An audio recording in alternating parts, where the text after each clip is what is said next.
let's see how we can get the cool Autotune filter for your TikTok videos. Welcome back to another simple app tutor video, everyone. If you want to get and use the Autotune filter for your TikTok and Instagram Reel videos, then follow my steps because I'll show you how you can apply the effect to your videos in just a few simple steps. And before we start, if you are new to the channel, make sure to subscribe for more similar TikTok tutorials like this one.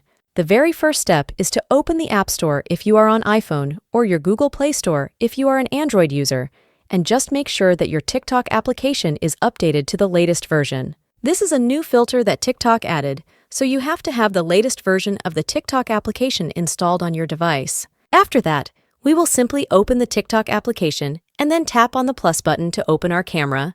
We then want to record ourselves singing, talking, or whatever you want to do with your video, and we will add the filter in the next step. Once you've created your TikTok video, click on this little check mark, and we can then go over to the next step. In order to add the Autotune filter, we will click on this little microphone icon, and that's going to open all of the different voice effects that TikTok offers. Just scroll all the way down until you can see the Autotune filter. When we click on the filter, it will be applied over our video, and we can then save it. The effect is successfully applied to our video, and you can now share the video with your friends and family members. If this video helped you out, make sure to leave a comment down below, and I will see you in the next video.